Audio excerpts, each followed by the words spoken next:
Hey, welcome to Project Recovery, a podcast about addiction. More importantly, it's about recovery. It's brought to you by our friends at Reprieve Recovery, all-female recovery center up there in Morgan, Utah. For more information, check them out at Reprieve Recovery. It's reprieverc.com. There you go. Nailed it. I almost didn't. Yeah, you got it. But I pulled it out. You did. You always do. Hey, today's kind of interesting, Dr. Matt. Yeah? Because a part of something that happened to me while I was in detox is coming full circle. Really? Okay, so I'm in detox, and that's 7 days where they're getting me off of alcohol. Up there at Huntsman Mental Health Institute. Which is one of the most dangerous substances to detox from. It can be deadly, yeah. So that and opioids are the two toughest. People go, hey, what do you do for meth, and what do you do for Ritalin or Adderall? And really, there's nothing. It's just wait it out. Yeah, let it get out of your system. A lot of sleeping and, just hydrate. Yeah. But for alcohol and opioids, it's dangerous. Yeah. So much in the fact that when I was detoxing, they had to take me from the upstairs detox level down to the ER because my breathing got so low they were worried about me dying. Wow. Yeah. And so it's very dangerous. That's why they say never try to detox from those substances alone. And I hear it all the time from people on Facebook and Instagram going, I'm just going to white knuckle it. And I always say I would not suggest that. No. That's not a good idea. They've got all kinds of different detox facilities in the state of Utah and all around the country. But you can get privatized ones. You can go talk to your doctor. They can send you home with stuff and have somebody watch you. And so there's a bunch of different options to do it. But you should do it under medical supervision. And at least tell somebody else you're doing it. Definitely. So that they can check in on you and make sure that everything's okay. I recommend a facility. I think Huntsman Mental Health does a great job. And a lot of the hospitals in town do too. So I'm in there for 7 days. I wake up on day 3. It's a Wednesday. Or I think, pretty sure. Let's just go with it. Is it important for the story? Kind of. Okay. Because I wake up and I was like, holy cow. I've got an MC an event tomorrow. Yeah. And I don't know if they know what's going on with me. I don't know if they know that I've been arrested for DUI and am now in a detox facility. Yeah. And this is an organization that's near and dear to my heart. And I've done it for probably 10 years up until this point. Oh, wow. It's called Common Ground, and it's an outfitter up in Logan, Utah that makes outdoor activities accessible for everybody, all abilities. I've heard of them. And so they do wonderful things there. And I wake up and I'm like, holy cow, these guys are expecting me to show up tomorrow, and I'm currently in detox, and that's probably not going to happen. Right. And so I think, what am I going to do? What am I going to do? What am I going to do? Luckily, I have a father who does what I do, who can do what I do. And as a matter of fact, does it a lot better than I've ever done it. Well, he has more experience. I don't know about better, but... So I called my dad. Yeah. And I go, hey... what you doing tomorrow? Yeah. He's like, what are you talking about? He's like, do you need anything? I was like, well, I actually need you to fill in for me. I've got this event that I've got an MC, and they're expecting me, and I don't want to let them down. So if you would you go up and do this for me? Yeah. And he'd do anything I asked him, but he wasn't super stoked because he doesn't know anything about these guys. He doesn't know anything about Logan. So long story short, he goes up and does it, and the event goes off without a hitch. Well, tonight, I'm driving back up there to do it again for the first time since I've been out of rehab. All right. And so I love that. I was honored. They've tried to get me a couple other times, but the schedule just didn't permit it. But now I'm going to go up there tonight. And it's kind of cool to know that 6 years later, that these guys still want me, still believe in me, and they're inviting me up there to help them raise the money that becomes, the lion's share of their money to get them through the year. Oh, good. That's great. I love that. It's going to be kind of cool. Are you going to talk about what are you going to say? I'm going to mention it. I'm like, I'm sorry I didn't show up 6 years ago. I was in 6 years late. Yeah, I was in detox, but here I'm here. And so it's kind of cool. It's like every once in a while I'll get reminders of my past life and my present life in the same hit and be like, man, life is so much better now. So much better. So much better. I love that's a redemption story, right? Yeah. You get to try again and in this new phase of life. It's awesome. And I really enjoy doing these things a lot more now. To be honest with you, and I think they probably knew, if I showed up to an event, the first place I stopped was the bar. Yeah. But that was only after having a couple beers in the car on the way up. You were a pre-gamer. And I told myself I was pre-gaming, but I really sold myself that I was going to be better for them this way. I was going to be more loose. I was going to be more fun. I was going to be more. Well, that's one way alcohol's always been talked about since I was a kid. It's like, oh, it loosens you up, and you get in the groove, and you hear things about people, and like Stephen King, he said that like he wrote most of his early books drunk and on cocaine, and things like that, and so you kind of get this misinformation about like, well, maybe that will help me. Maybe I will be better. But of course, no. As my ex-wife used to say all the time, you overshot your window. Yeah. I mean, you were way over your skis on that one every time. It was crazy because for the past 25 years, I've also been a DJ, a wedding DJ, a corporate DJ, a fraternity party DJ. Had turntables will travel. Wherever you wanted me, I would have been there and turned up the party and make it fun. But the craziest parties for me ever were DJing Mormon parties. Mormon parties, like Mormon weddings and stuff like that, because I would sit there and I would be drinking and I'd be DJing and I would see all these sober people out there just cutting loose, having so much fun. And I was thinking to myself, how are they doing this? Yeah. I mean, these guys are acting a fool and I know they're completely sober. I was always in awe of it. And honestly, I was always a little jealous. Like, how can these guys be so free and having so much fun and not be inebriated and not be intoxicated and not being reliant upon some get loose juice? There you go. It was just like they're doing the YMCA and they don't need anything. It was like I would talk to them. I'd be like, how can you guys do that? And go, because we're just here to have fun. Having fun. Fun is not dependent on a substance, right? But for me, it was always dependent upon a substance. And we've said this on the podcast before. I used to say all the time, I can have fun doing anything as long as I had a beer in my hand. Mm-hmm. And I used to think that was like this cool thing to say. That was like, hey, I can make anything cool if you just give me a beer. How many beers was a lawn mow? 6. Yeah. Took 4 to pay bills. Yeah. Yeah.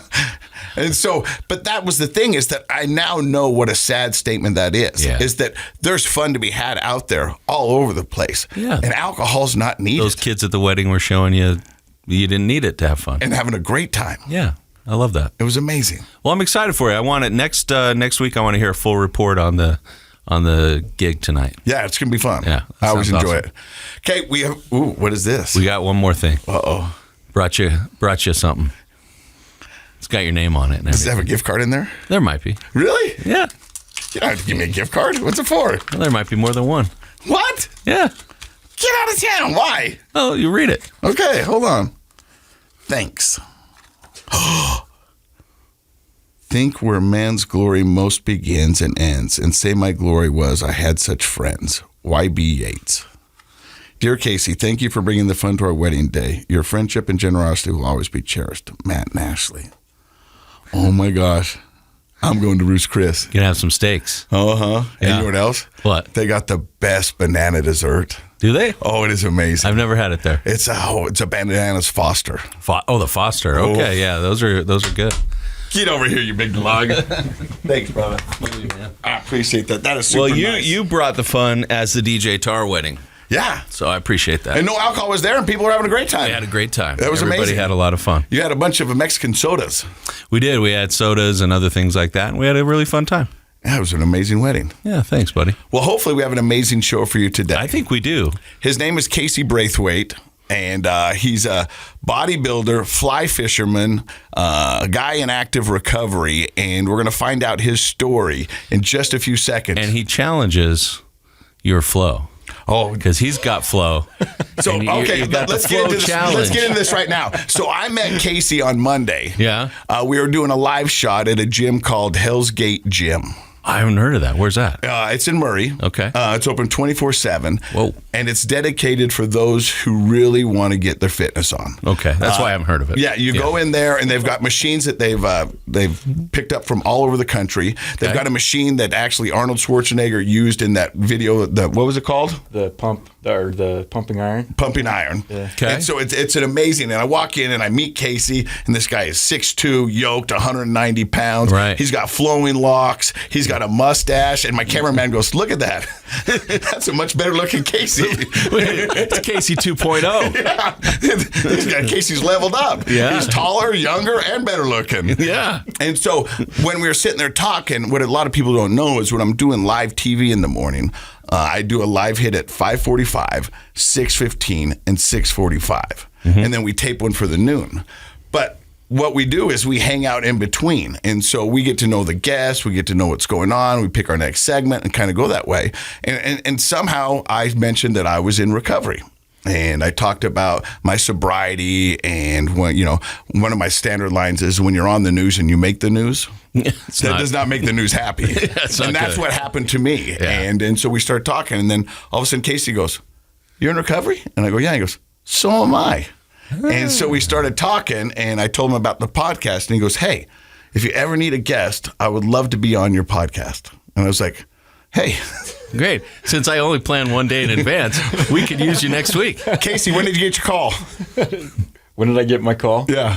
That was yesterday. Yeah. Yep. So I'm holding true. There you go. All right, we're going to hear a Casey story coming up excited. next. You're listening to Project Recovery. Hey, welcome back to Project Recovery. I am Casey Scott. That's Dr. Matt Woolley. He's a clinical psychologist. What does that mean? It means I have a doctorate in psychology that focuses on clinical work, taking care of patients in some way. There's about 35 different PhDs in psychology you can get. So how does that differ from a therapist? Well, a therapist is just somebody who is allowed to conduct psychotherapy in the state you live in. So in the state of Utah, we have several different professions that can do therapy, and therapy is one of the clinical things I provide. Or do you think these are questions people should ask when picking? Yes, because it annoys me that every time I ask somebody, they're like, "Oh, we have a therapist." I'm like, "Well, what kind of therapist? What do they do?" "Well, I don't know. They're a therapist." "Well, what letters do they have behind their name?" "I don't know. I didn't check." And that's, to me, unfortunate, because not every therapist, just not every other medical doctor, does the same thing. You want to go to somebody who, the other day, somebody called me up and said, "Could you please see my relative?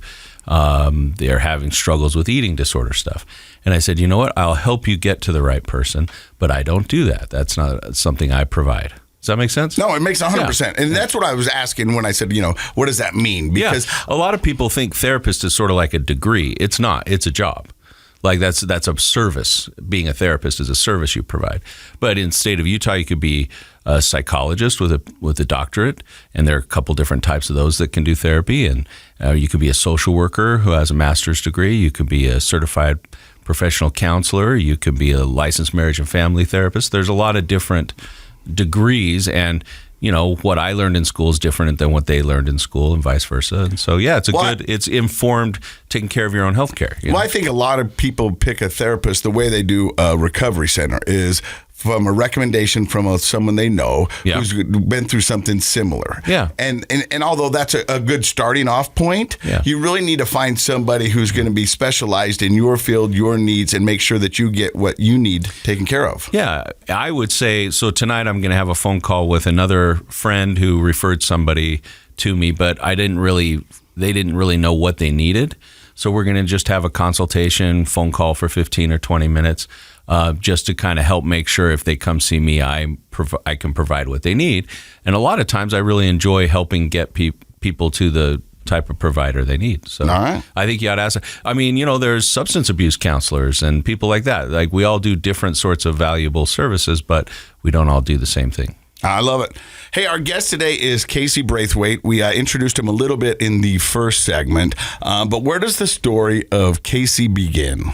Well,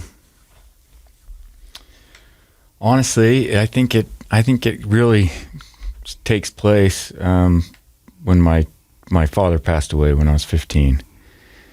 And out of my siblings, not that it wasn't hard for them, I really, really, really, really struggled with that, because my dad was just such a giant of a man, and he had melanoma skin cancer that eventually metastasized, I think is the term, got into his lymph nodes, and then from there spread all over his body. And I watched him die from age 10 until he passed. in 2006. And that was, it's really hard to fully express in words the amount of, it was just horrible. It was awful. And that's, I mean, right there, he's describing a trauma, and a lot of addicts get into addiction through a trauma. Exactly. And so what you're saying is that was kind of your catalyst? I think so, yeah. Before that, had you partied or tried alcohol or drugs? Nothing. I mean, I was raised LDS, and my dad was hit kind of his way or the highway. So like that's something that we did. He usually would only go to sacrament, and then he'd leave because he was dying.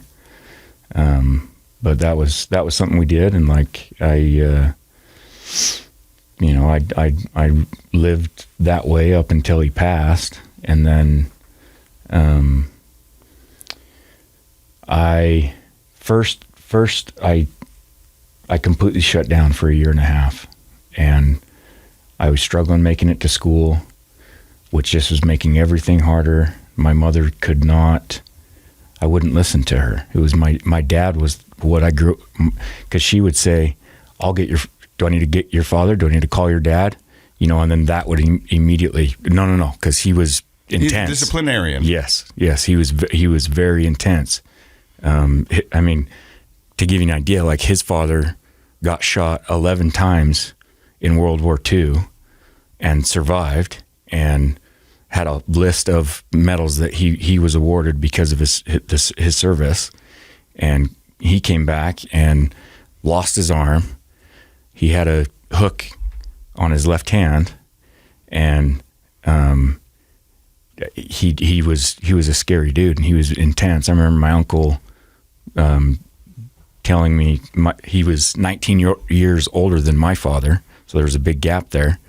But I remember he hated my grandpa because he would beat my uncle for if he left the door open, for too long or something. Wow. Things as little as that, he would just lose it. And I think that my grandfather, I don't want to speak on this, but I think he had issues with alcohol, and that was something that he turned to. And then and then my dad, he was the baby of the family, but he obviously still saw that intensity that was in his father. And so I think that's where just that intensity that my dad then brought into raising our family, and he was somewhat controlling. He liked things to go his way, and he was confident, and he was so talented, and he could do so much. But like when he passed away, it really shut you down. It did So much that you said for a year and a half you were kind of unconsolable. Right. And in bed I severe depression, suicidal ideation, generalized anxiety, PTSD, and then I think like a year, I think I was 16, coming up on 17 years old, when one of my buddies in the neighborhood, he had a water bottle just like this, and he had got some vodka from somewhere, and I was suffering, and he's like, you ought to try this, man. And I was like, why not? Absolutely. It sounds awesome. I was, it's something that I'd seen my whole life and was curious about. And, that's where it started, was that little bit of vodka that I got that day. And then, do you remember the first time you tried vodka and how it felt? I remember I don't think I had it definitely gave me a buzz. And I remember, just being like, whoa, this is that it started to numb some of those emotions and the feelings that I was dealing with at the time. So you felt a little bit of a relief. Yeah. And then immediately, very, very quickly, we kind of would continue to, he'd get alcohol from somewhere, and we would go walk around the neighborhood or go down in the basement and play Xbox or something. And any chance that I could get from there, I was all for it. And it was somewhat spread apart between the usage, but and that was just because access was hard. Exactly. And then I continued to struggle with it up until I was probably 19 or 20, and I also at that point had started using a lot of marijuana and ecstasy, and there was a couple parties that I went to, and some guys would throw out like some pills and stuff, and I was the way that I was viewing these substances at this point was I'm willing to take anything to hide or to cover up these emotions because they were so intense. I didn't want to be sober. I didn't want to be sober. I wanted to drown it, and nothing else was working. I went to tons of therapy and I got on medications and nothing was working. It often just, I feel like, exacerbated my emotions or made me feel shame or, and I want to stop you right there because Dr. Matt, I think what he's saying is very interesting in that, for people who are suffering, they said, I tried everything and nothing was working. Is that true? I mean, because, in a sense, they're like, he said they put him on medicine. He went to therapy and none of that was working. Yeah. And so he resulted, ended up using drugs and alcohol because that seemed to work. How come the other two things didn't work? It's actually a great question. We had a similar conversation in a big meeting with various types of therapists this week at the university. Let me ask you first, how old of a guy are you, Casey? I'm 33 now. 33, okay. So a 33-year-old person, just by the fact that they live life and they have the experiences of life, are more likely to have sort of the mental and emotional capacity to handle death and loss. Still very hard, but you have a perspective when you're past, your childhood that you don't have when you're a kid. In fact, your brain isn't fully developed at age 15. You're still developing the executive function part of your brain, which is judgment, reason, foresight, and more importantly, abstract reasoning, taking other people's points of view and putting things in perspective. You don't do that when you're a teenager very well. You're just starting to learn how to do that. And so here you have this tremendous loss that wasn't just at 15. It was gradual for 5 years, it sounds like, where you saw your dad deteriorate in his health and the worry that would have accompanied that in the family about, is dad going to make it? Is he not? Those kinds of things are just awful and traumatic, and trying to be processed by a little boy who didn't have the ability to do that. And so then you come into therapy, and this is where, back to your comment earlier, Casey, you really do need to see a therapist that's ready to and prepared and has the ability to deal with whatever the person's bringing in.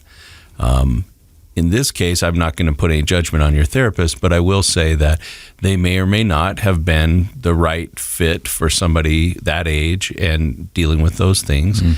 And when you go into therapy, one of the things, this is what we were talking about in our meeting this week, is it's, I think, our obligation to tell the patient, you might feel worse for a while. You're going to, these are, especially when we're talking about trauma and loss. Process. We're going to work through some emotions. We're going to work through some feelings. We're going to face what's going on with you. And you don't want to face it. Like anything to forget that your dad is gone. Anything to forget. So the reason that maybe you felt like therapy wasn't working could have been the situation and the person. I don't know.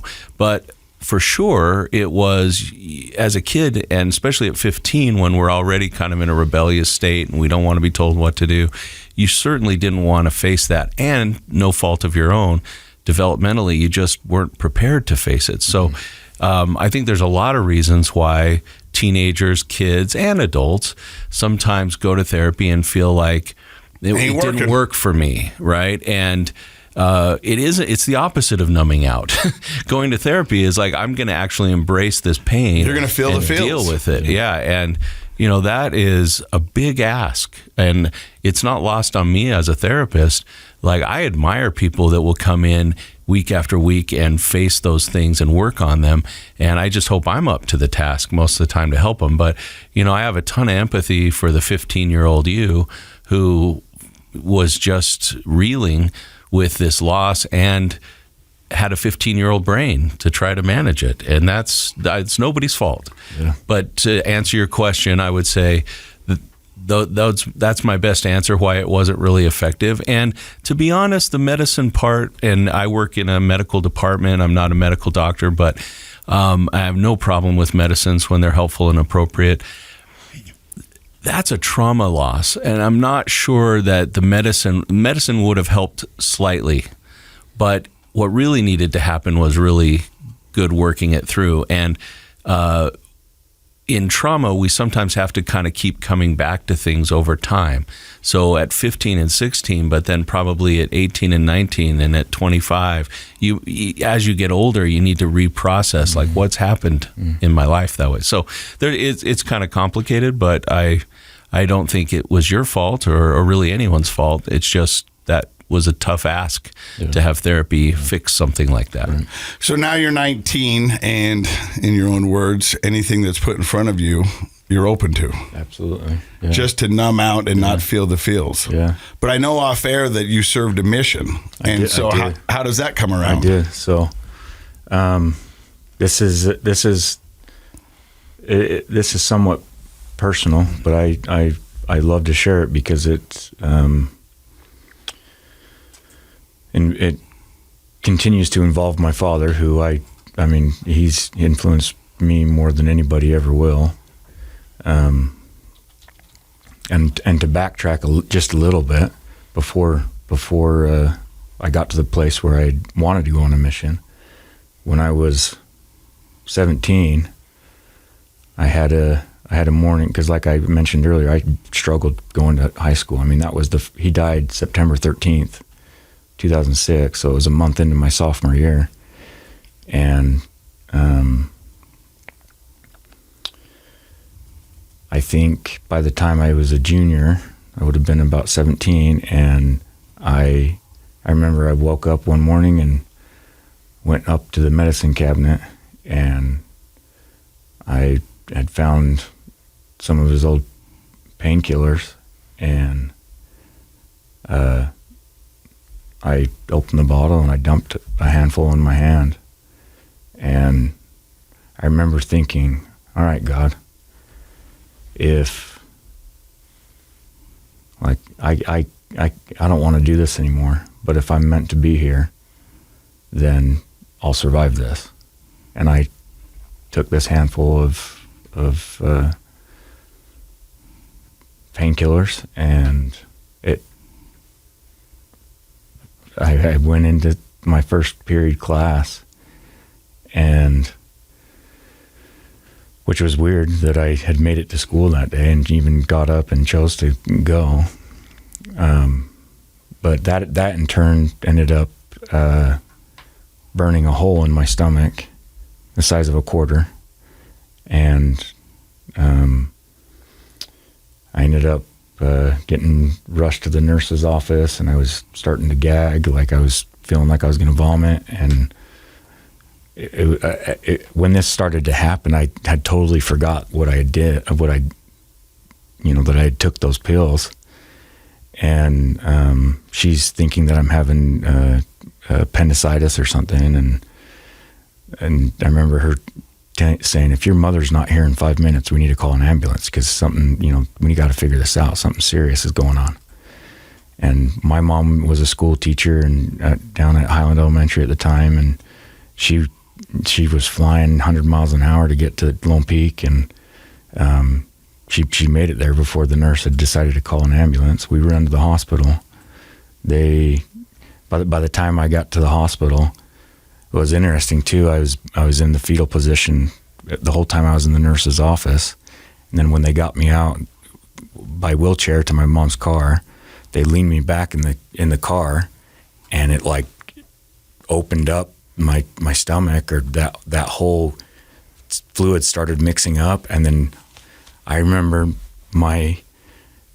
on the way there, I start spewing blood and bile, and I'm not kidding. It was spraying out of my mouth all over the dash, and I remember seeing that and thinking, wow, this is I'm gonna die, you know. And by the time I got to the hospital, I'm fading out, and I remember trying to just say, I'm sorry. I thought I was dying. Ended up took 4 hours to get me into surgery, but I've got a scar right down the middle of my stomach, and it's about that long, 4 inches. And they had to cut my stomach and fold it over and then sewed it back up. And I was in the hospital for nearly 3 weeks. I lost 30 pounds, and I didn't eat anything. And there was a tube down my nose. It felt like I had strep throat, and this pump that was constantly on, and it was sucking everything out so my stomach could heal. And then 6 months later, I overdosed purposely on Zoloft. I remember kind of this similar situation. I'm suffering, I'm feeling pain, and I'm not wanting to be here, and so I did the same thing. And I think I was close to serotonin syndrome. And I was shaking, and I couldn't speak, couldn't make words. And I remember the bishop came over, and they're trying to figure, you know, did you take anything? And I can't hardly talk. And then I went up to McKay Hospital for 2 weeks, and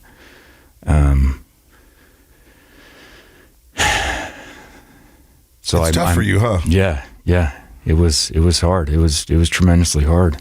And then coming back to when I was getting close to the time when I decided to go on a mission, I remember one night I got drunk, and I was high, and I remember looking out this kitchen window, and it was late at night, and I remember thinking, like, why am I here? What am I doing? Does this mean anything? Like, what's my purpose? And kind of pondering in a way that I hadn't been done for a hot minute. And then I remember kind of just feeling like I need to write a note down, and for my dad's best friend, who took me under his wing, Troy. And I start writing this note, and in a matter of minutes, I'm thinking about all these memories I have with him and my dad, and then I just start bawling. And at that point, my mom had remarried, and I remember hearing her husband at the time coming down the stairs, and so I'm like, I got myself together. There's a puddle of tears on the table in front of me, and I tried to stop making noise, and I remember I could tell where he was at in the room, and he kind of stopped behind me and paused for a minute, and he said, "Casey, you okay?" And I said, "Yeah." He's like, "You sure?" And I said, "Yeah." He said, "Okay." And then he goes, gets a drink of water, goes back upstairs, and I start trying to write a little bit more, and then I just lose it again, and I'm like, I'm going to go downstairs because I don't want them to hear me.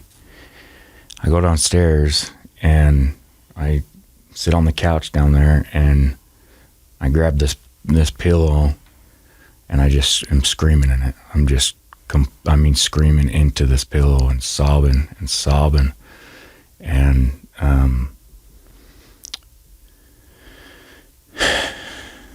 this was as far as I'm just gonna tell it how it is. As I start to release some of these emotions, I remember I kind of sat up, and I feel like I'm hearing something, and I kind of paused, you know, and I kind of stopped crying because I'm like, what is this? And it sounds like somebody is yelling, and I focus in more, and I feel like it sounds like somebody's yelling my name from 2 blocks away, as loud as they can, trying to get my attention. And then I feel like I'm hearing my name, like Casey, Casey, Casey, like pleading for me to hear this. And as I focus more and more and try to listen, it gets louder, and it gets louder. And then it got real loud, and it was my father. It was my father, and he was, it was like he was right there in the room with me. And he's like, Casey. And this is all that I heard after this point. And he says, Casey, you are taking advantage of your mother. And I'm like, that's all he had to say. That's all he had to say. And I fell off the couch. It took just the power of this moment for me that I believe is real, that was real to me, very real to me. I mean, it was his voice right in the room as if he was from media away.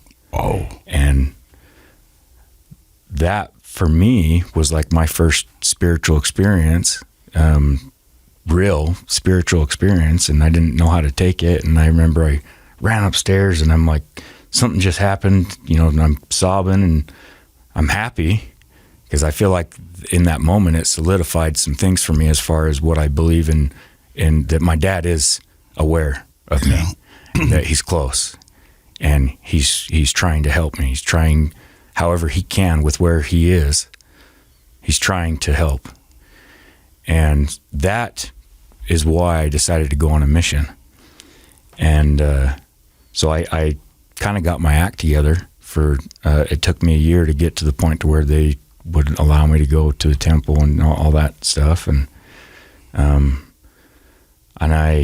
in my preparation, I was on some SSRIs, right? Uh-huh, yeah. yep. And for whatever reason, I decided I want to try to go on my mission without being reliant upon any medication.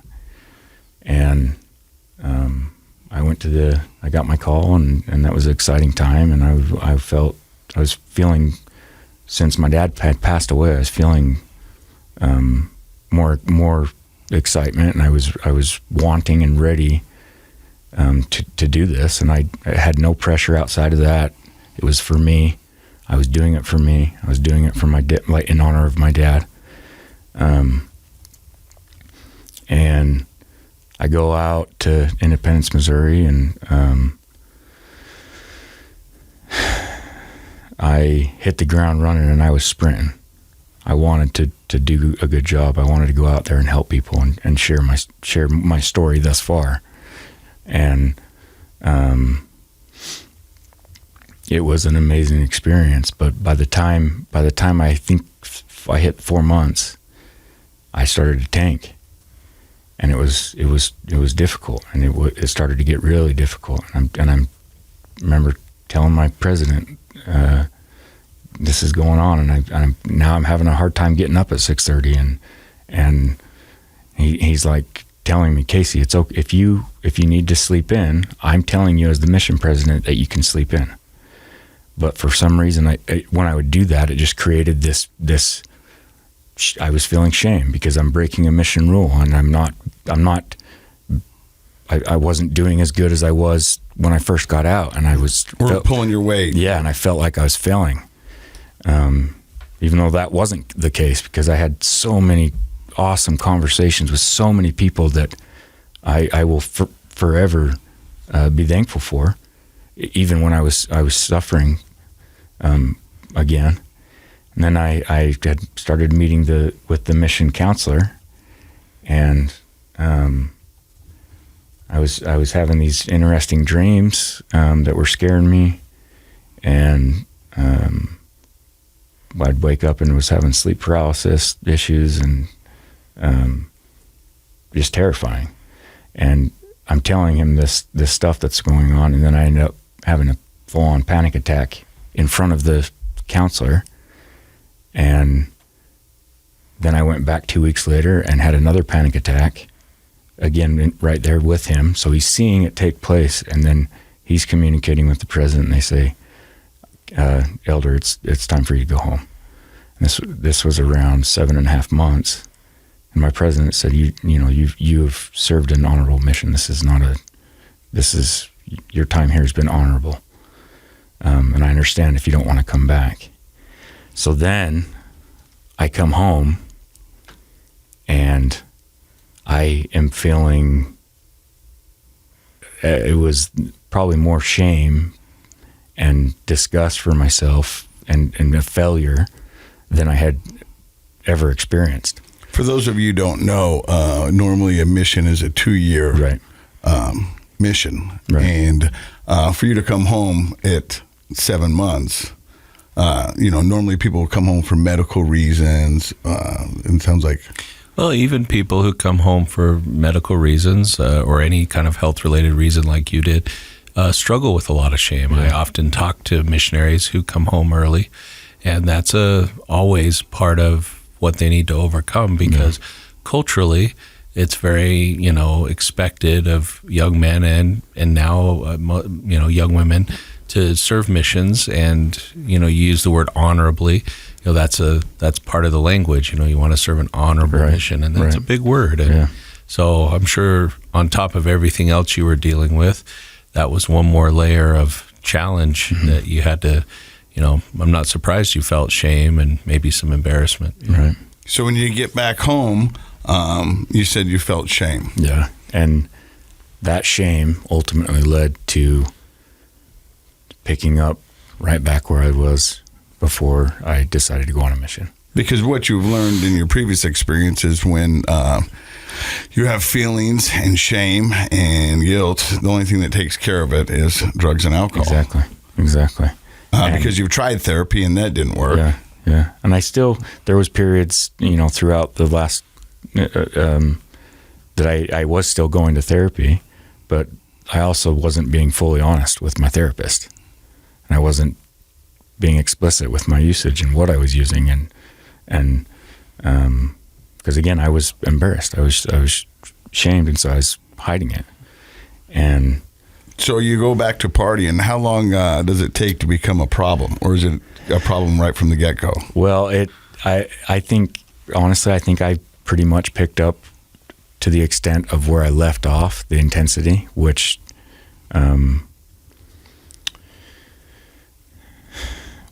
was not anywhere close to my endpoint, as far as the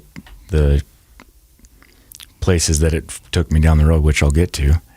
But it didn't take long before it was, especially with the alcohol. The alcohol was my thing. I would use other things, but now I'm able to buy it, and it's easy to get, and that was my thing. That was my go-to, and I never looked at it as a problem at this point. And my usage would continuously get more and more, and I was always, everything that I was doing in my life revolved around when I was going to have my next drink. I remember I would always be figuring out and thinking, when am I going to have my next drink, and create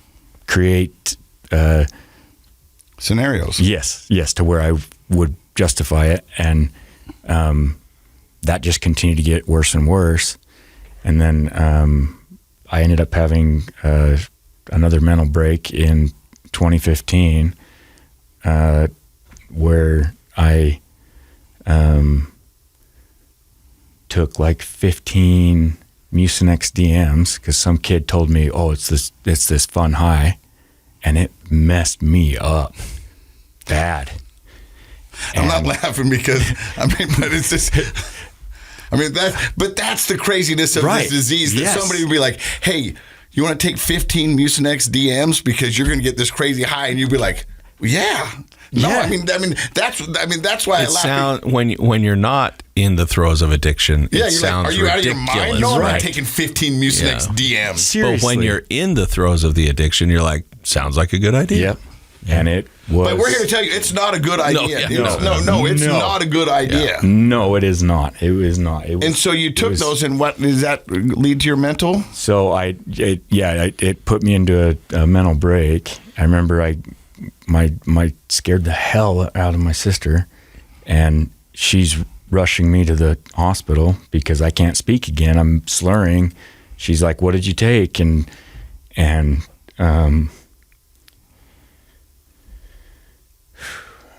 I go, and they kept me there all night for, I think it was like 12 hours in the ER to make sure I was okay and stabilized. And then I got sent home, and the next day I was just lethargic, and I'm just sitting, and it's difficult to fully express what took place, because I still wonder myself. But then I basically I kind of blacked out, and I don't know that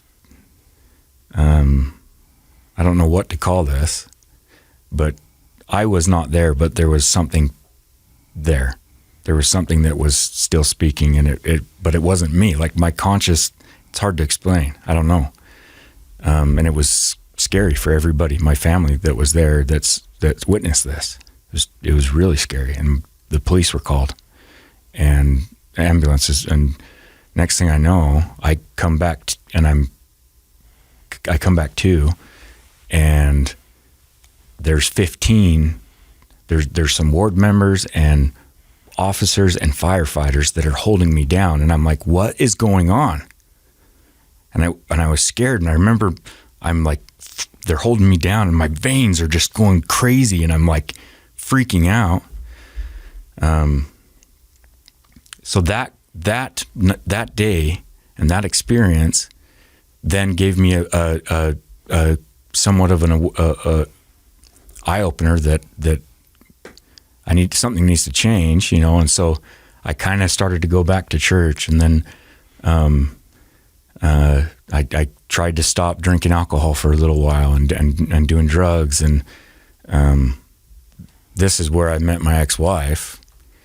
I was going in to visit with my bishop and tell him all this that I've been doing, and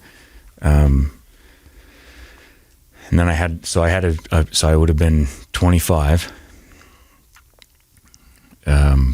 Was when I got married, and it was a quick marriage. We had, from the time that I had met her, and till we were married, it was like 6 months. So it was so fast. She was a little bit older than me, and she was ready and wanting to get married, and I loved her, and I didn't. I think part of that I didn't take into consideration that I still had a lot of healing to do, and didn't know how that was going to happen. But I felt like love could help fix it, or what. I thought it would work, and I thought I was ready, and I wanted that.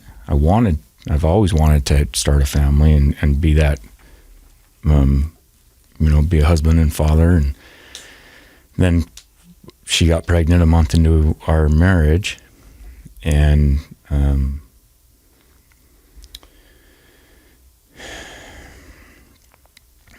then again, kind of like the mission, I started the marriage running, sprinting, doing good.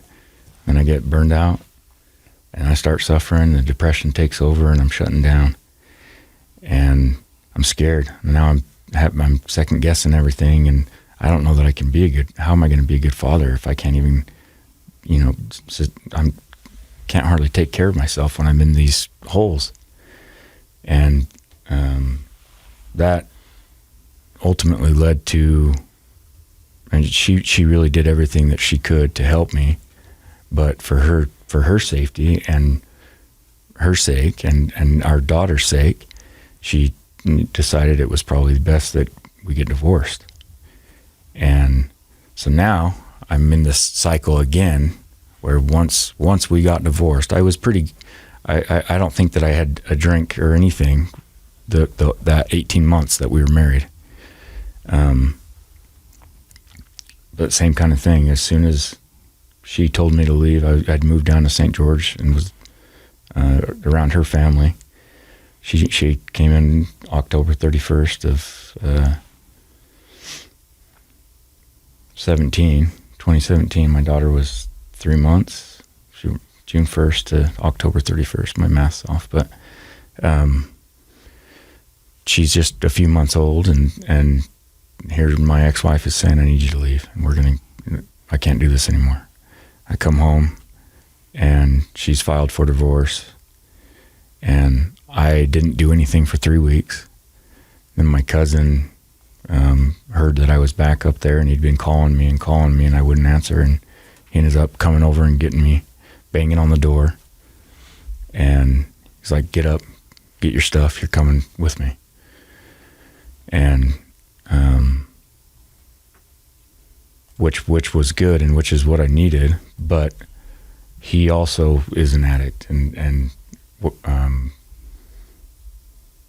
so I think, especially with the alcohol, like we both we couldn't get enough of it, and we would, I think, inflame each other with our usage. Feed off each other. Yes, yeah. So you guys go out and you tie one on. Yeah, and it was more than I had previously done. And same thing, when is my next drink? And so now I'm back, and I'm in the thick of it again, and it just is getting worse and worse and worse. And so that goes on for about a year and a half. So you're running and gunning for this time. A lot of times when people come on the podcast, they talk about a rock bottom. When does your rock bottom happen? It's so shortly after this, I kind of had a moment where I got back into fitness pretty intense and more than I had. Kind of the same thing where I did that for 18 months, and then I'm like, okay, this is getting out of hand. And so then I have this bout of sobriety or limited. I definitely was limiting myself and trying to use the gym to cope. Yeah. And but then this same cycle repeats, where I have some sobriety and some control, and then I would burn out again. And I was working at Bucked Up at the time, and I was so excited because they hired me on to be their outdoor director, which is something that I was just so thrilled to do, and event coordinator. And I was traveling the country for them, and it was awesome. And I was selling Bucked Up, and I loved Bucked Up because it helped, and the people there helped. I feel like the products helped, and like I was excited about that. But then I have this burnout again. And after I left Bucked Up, I go through this shame cycle again, and it's more intense. And then I pick the bottle up again, and started dating a girl. So this would have been 2020, when COVID was going on, and like this girl, just, we got so attached very quick, and she had she was on marijuana every day, smoking that every day, and we would drink a lot. And then I started to, on top of my alcohol usage, which was more intense than it had ever been, start to pick up the weed again. And then and she would smoke a lot of weed, and so now I'm getting crossfaded all the time. And then we go through a pretty rough breakup, and I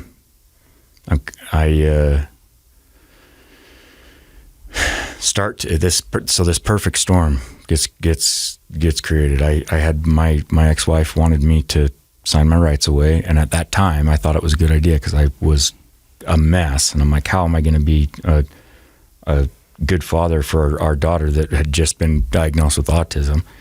And like, I don't think I can do it. And so I thought it was a good idea. And I was that year I was bouncing around with jobs, and there was a period that I didn't have a place to live, and I was living. My mom had let me come back to her property, and I was living out of a car in a garage, and I had a truck, so I was bouncing around,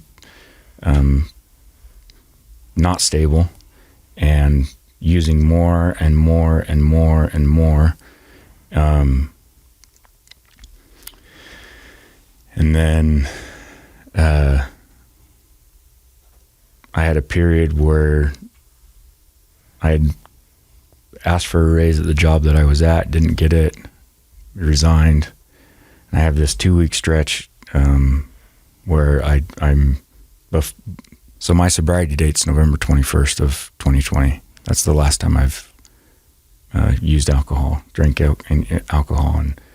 And so this 2 weeks before November 21st, I went off in a way that I mean, it was the most intense drinking from when I'd wake up till I would black out in violent rages in the evenings.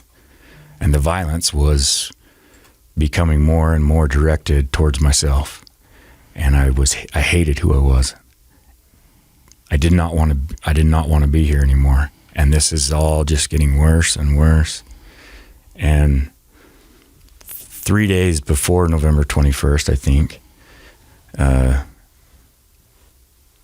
I'm like, okay, I am scaring myself, and I don't want to be alone. I've been alone way too much with what's going on. And I went, and I opened up to one of my best friends, two of my best friends, about what my usage was and how much money I was spending, like $1,000 a month on beer and whiskey and seltzers and chewing tobacco and cigarettes and just, that kind of stuff. And like, so I open up about this, and the thing of it is like, they're not able to as I'm telling them about this usage, they don't understand, or whether I wasn't able to articulate it or be fully even able to express what was going on in my mind. They weren't able to see it as serious as it was, I don't think.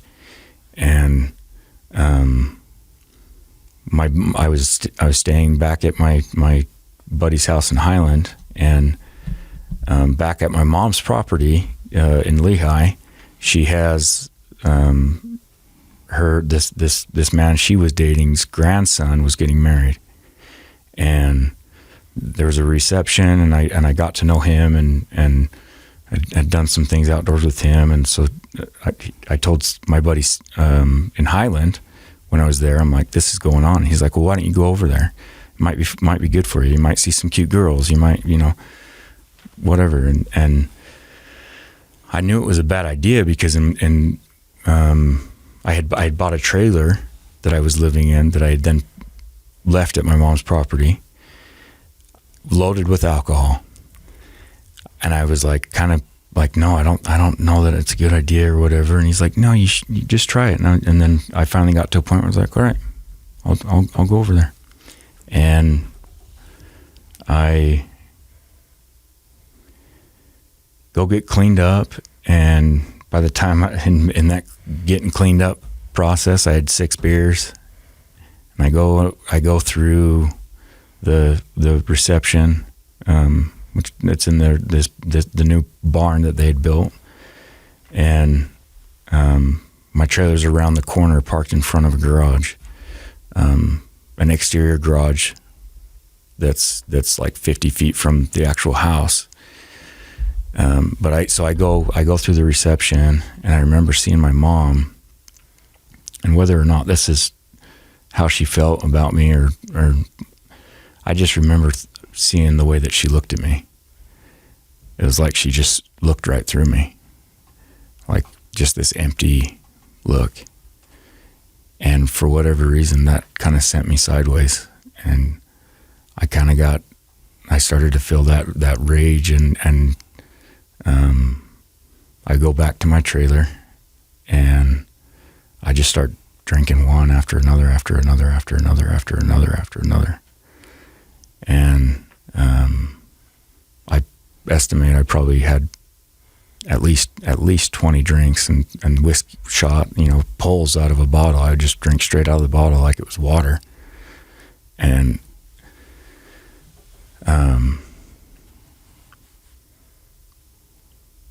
I start to get real upset, real angry, real. I'm to the point where I'm hitting myself, and I'm like beating myself, and then I black out, and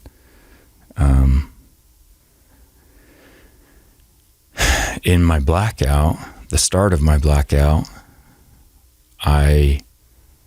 luckily I had crushed my phone in a violent rage in that 2-week period up to this day. So I didn't have a phone, but luckily I had an iPad that had Wi-Fi. And in my blackout, I pulled up and I reached out to a couple people, and I said, if you're not here in 15 minutes or 20 minutes or whatever it was, if you're not here quick, I need you right now. If you're not here, I'm going to end my life. I had 9 firearms in the trailer with me.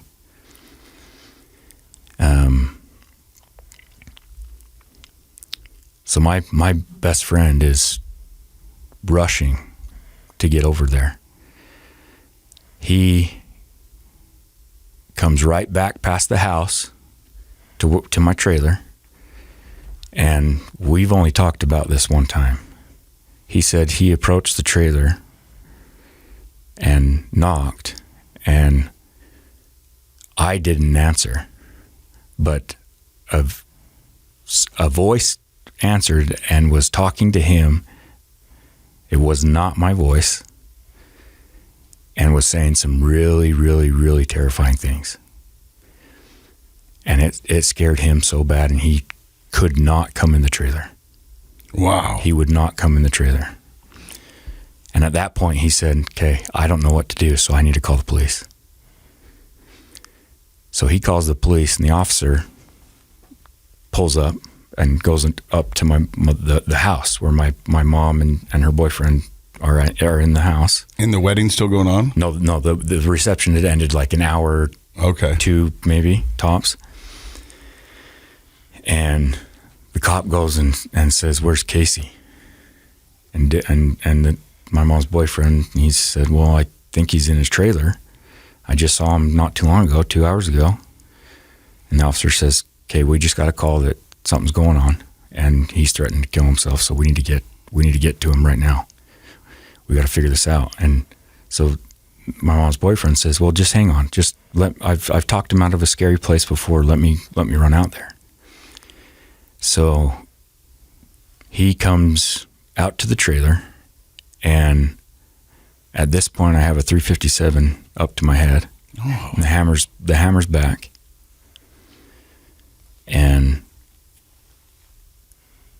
the door opens, so I'm standing back 5 feet and to the right. So the door opens. He can't see where I am. He doesn't know what's going on.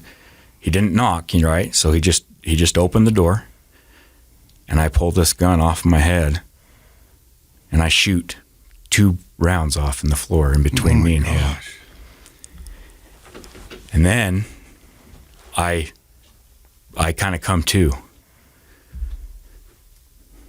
And I hear the most awful screams from my mom. Just, they will haunt me for the rest of my life. Honestly, like that, it was horrifying. He slammed the door, and the ringing in my ears from shooting a gun off in that close space, and the smell of the gunpowder, and I'm holding this firearm, and I'm like, what have I done? What have I done? And then for the next 15 minutes, I listened to sirens coming from every direction. I've never heard anything like it. To hear them coming the way that they did, and now I'm telling myself, this is the last day of my life. They are going to kill me. There's no way that I'm going to get out of this, and I'm not about to make another man take my life. I'll do it myself. I'll do it myself. So I end up, at this point, as I'm listening to the sirens coming, and I'm not kidding, like it was wild. I take off all my clothes. I get down, so I'm just in my boxers. I don't really know at the time why I did that, but it makes sense. I think I was worried that if I got in this standoff to where they're looking, I'm out in their view, I didn't want them to think that I had anything on me. But I'm in my boxers, and I go and I jump up on the top bunk that's over the top of the toy hauler space in this trailer, and I don't move. And I had that gun up to my head, and I remember thinking, if they come through that door without my permission, if they come through that door, I'm leaving. I will pull the trigger. I'm not messing around that way. I'm not playing that game. And I remember feeling the trigger and the barrel up to my head, and I'm thinking, I'm having all those thoughts that this is it. This is it for me. I'm ready to check out. I think this is it. I'm hearing, so the sirens, it was interesting because after I got up on the bunk, they all stopped simultaneously in a split second because they're all communicating. And I'm hearing tires. I'm hearing the vehicles pull up to the trailer. I'm hearing voices. I'm hearing footsteps. And they've got bright spotlights, and I can see coming in through the shades, and they blocked off the whole neighborhood. There was over 100 militarized police officers, sniper rifles, riot shields, full body armor, SWAT vehicles. And at I think it was about 4 hour mark, right before that, my thought process had changed a little bit, and I had gone from this is the last day of my life to thinking about my daughter.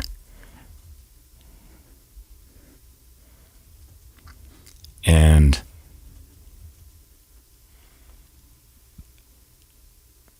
I am having these thoughts like I can't do this to her. I don't want to leave her this way.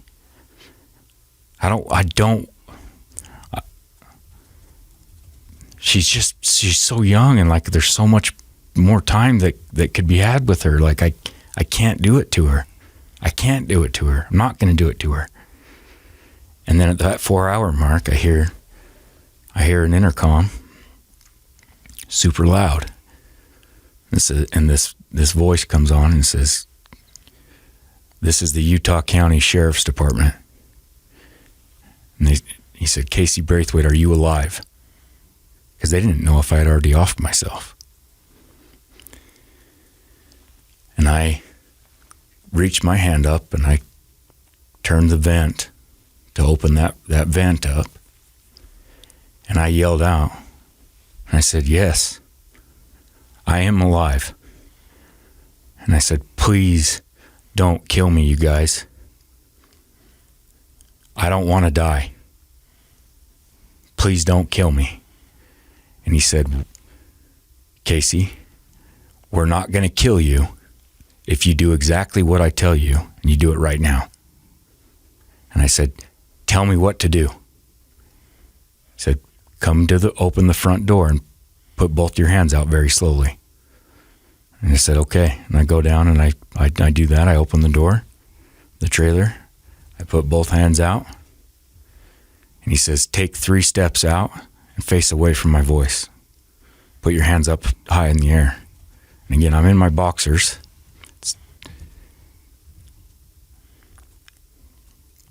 So now I'm facing this garage, and there's just bright light. I can't see nothing except this bright light. And he says, now take 10 steps towards my voice. And I'm facing away. I got my hands up, and I start taking these slow steps. 1, 2, 3, 4 steps. I'm on a gravel driveway, and then I get hit like it felt like a train. And 15 guys, 15, maybe even more, are on top of me. And they were not shy about being aggressive and getting me cuffed. But when they got me in handcuffs, the vibe completely changed. No blood was shed. Nobody got hurt. Didn't get worse. It could have gone south real quick. And I remember I lost it.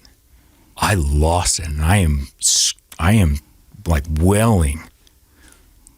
And I remember pleading for forgiveness, and I'm looking at each one of these men in full body armor, saying how sorry I am that you guys had to come here and risk your lives because of my BS. And I remember trying to look at each one of them in the eye. And I mean, I think I even got a bloody nose. I was crying so hard. And they encircled me for what I think was probably 5 minutes. And nobody said a word to me. And they just stood. And I remember seeing the looks that they were giving me. You know, it was a very intense moment for everybody, and me especially. But like, was it compassionate looks they were giving you? Yeah. And I after a few minutes of, I mean, they just, I was just standing there. I remember the captain or one of the guys that was in charge or whatever, I with the Utah County Sheriff's Department. I don't remember his last name, but I remember his first name was Tyler. And he got down on my eye level, and he looks at me and says, "Casey, enough of this. Enough of this. Dude, you have too many people that love and care about you and need you to keep doing this." And he said, "We're going to get you help. You got to take it serious." And I'm thinking, well, okay, you know, I decided that that's what I was going to do. I don't know if I'm going to prison. I don't know what charges are against me. That's what I thought. I thought I was going to go to prison. Mm-hmm. But so the cops that took my case, I ended up getting, they put me in their cruiser and went to Lehigh jail cell, and I'm still drunk. I'm still drunk, and I'm still a little volatile and feeling all of what just transpired. And I remember they come in, and they're like, "Well, I'm just telling you, you're really lucky because your mother and her boyfriend, they're not pressing charges on you." And so for whatever reason, I took that as I'm not even, like, nothing's gonna happen, as far as like, I didn't know I was charged with anything. They never, from what I mean, again, I was intoxicated, and they very well could have, but I don't remember them saying, "But you are charged with some of the intoxication, using a firearm, discharging a firearm in city limits." I don't remember any of that. But they come in, so after they said that, he then said, "But here's the thing, we need to figure out what you were doing with that firearm." And he straight up was like, "Were you trying to kill that man?" And I remember I looked I looked in and I leaned forward and I said, do you think for a second that if I was trying to kill that man, that he'd still be alive? If anybody was going to die tonight, it was going to be me. And he said, okay. So I had said I don't want a lawyer. I didn't know what kind of mess I was about to have to walk through. But then from there, they took me by ambulance to Utah Valley, the mental health. Yeah. And so that's where you started to detox. Yeah. And then after detox, did they come up and say, "Hey, we want to get you that help"? Did they follow through on that? Yeah. I mean, between my exit strategy, and here's the thing: while I was there, I took it very serious. I was the first person up every day. I went to all the lessons. I went to all my therapy, and I was I was still very upset from everything, and I had some anger, and I remember getting cussing and being short at moments, but I was taking it seriously, and I knew that I knew this was going to be a lot of work. I knew it was going to be challenging. I had no idea how hard it was going to be. But I had this exit strategy, and I put a lot of thought into my plan if things start to go south, and that, and then having to go to court, because I ended up evidently on my birthday. So the following March, my sister brought me an envelope because we had this is the first time I'd seen her since it had been a minute, and I open it up and it's like, there's a warrant out for your arrest because I missed a hearing or something that was about these charges that I didn't even know that I had. And I'm like, great. So I ended up calling and getting a lawyer, and it was expensive. And all the therapy and the rehab, I had to pay for it all. I estimate it was about $35,000 that night cost me. Wow. So then from going to court, and then they also assigned me a list because I went on a plea of abeyance. And they said, here's all these things that in this plea of abeyance you have to do. If you don't fulfill it, or if you have any run-ins or any issues, you will get charged with all of these and you'll spend 18 months in prison. But if I can do this, then my charges are going to be completely expunged. Yep. And my lawyer was a little hesitant. He's like, this is an option and it will be better if you can fulfill it. But if you mess up, this is going to stick. It'll stick in a different way. But for whatever reason, I was like, no, that's I want to do that. I want to go this route. And it was so stressful and but you did it. I did it. And the beauty of this whole experience for me, it scared me in a way that I am so grateful. And honestly, I would have paid a lot more money to come out with the outcome that I have had, because I will never, ever touch a drop of alcohol or ingest alcohol for the rest of my life. And that work that I put in for that first year of my sobriety, it was the hardest year of my life, but I did do it.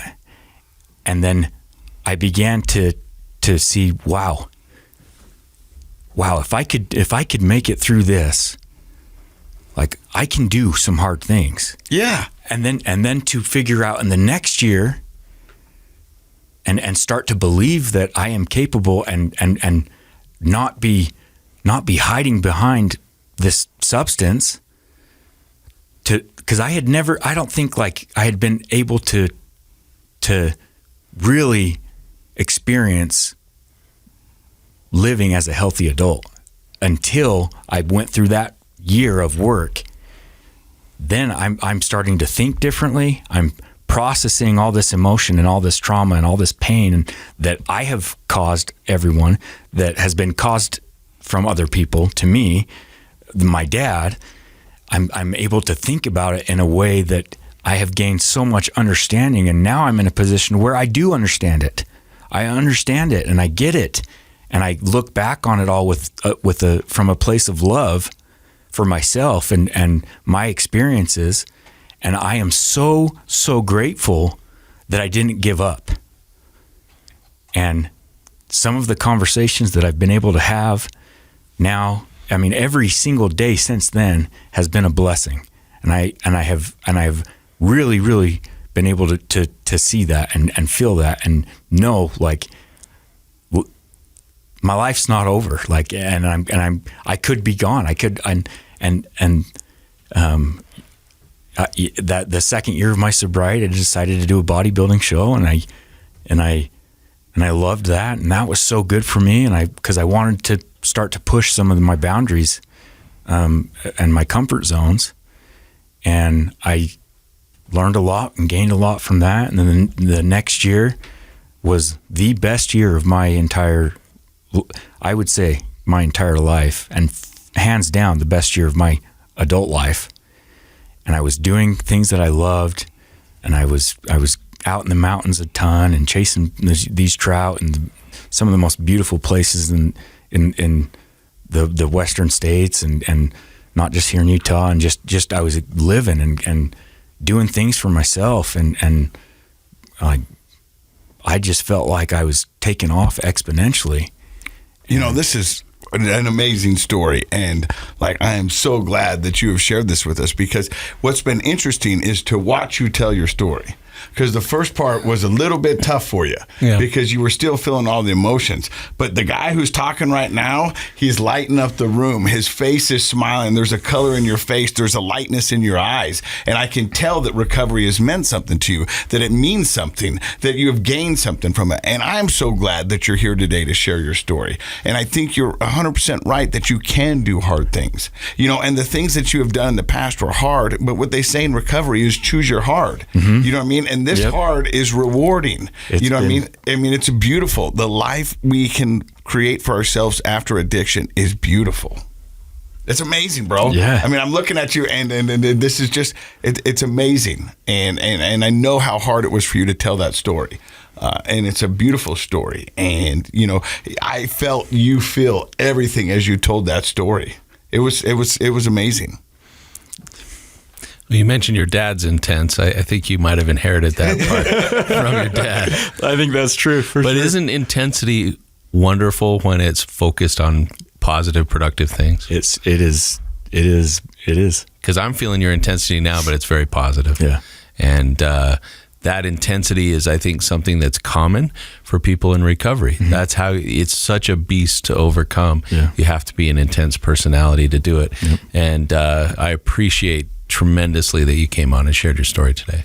Well, and I think, you know, we've said it before on the podcast, the same thing that makes us, not that there ever is a good addict, but an addict is that all or nothing mentality. Yep. You know, and it's the same thing that we take into our recovery if you can channel it in the right way, whether it be a weightlifting show, fly fishing, or whatever it may be. It's that same thing that keeps us going. Yeah. And it's a blessing and a curse, that all in mentality. Yeah. It's all about direction. Yeah. Get in the right direction. Well, you know, it's crazy. I used to say this in my addiction all the time, you know, and there's like all things in moderation, including moderation. You know what I mean? Sometimes it's okay to indulge and let loose, you know what I mean? But it's finding that happy medium, and, you know, it's that game of give and take. Yeah. You know, one thing that was interesting about your story is you had certain cycles that you have lived, you know what I mean? Where it was you go, so I'd hit the ground running, and then it would fall apart. Mm-hmm. And then you said, I hit the ground running again, and then it would fall apart. How do you find yourself now hitting the ground in your recovery? Well, I know that I've kind of figured out things that, so I have this personal checklist, for one, that has been really my baseline checklist for from every day. So, am I hydrated? when's the last meal that I had? The nutrition. Have I slept 8 hours? And have I sweat?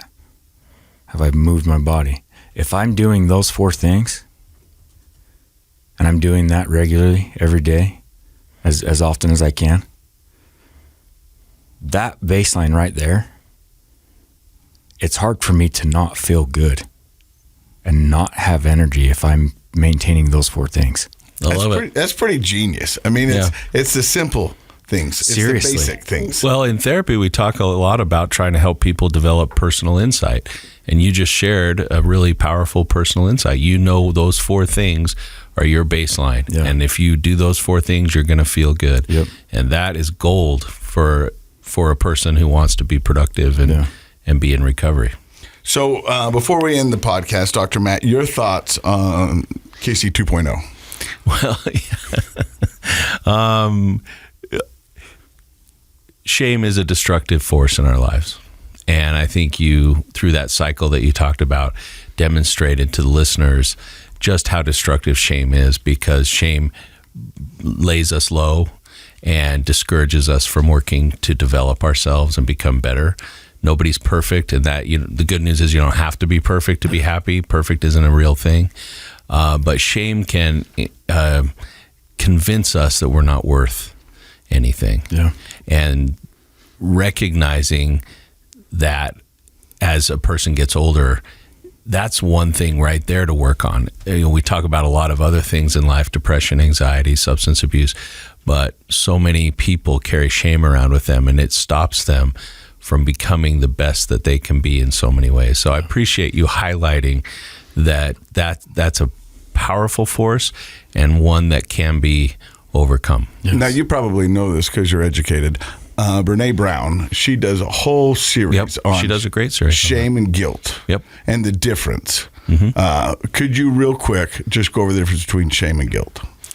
Well, guilt is usually associated, there's appropriate and inappropriate guilt, but guilt has a purpose, and I believe naturally to help us make corrections. If you do something wrong that's, you violate your moral code, or you do something you shouldn't have done, guilt is powerful and uncomfortable for a purpose, to make us fix things. Shame is a sense of worthlessness, that I am worth nothing. There's nothing valuable in shame. Shame doesn't motivate us to make changes. In fact, it discourages us from making changes. So while guilt can certainly get out of hand in a person's life and become something else, regular guilt kind of serves a purpose to kick you in the pants and make you make good changes.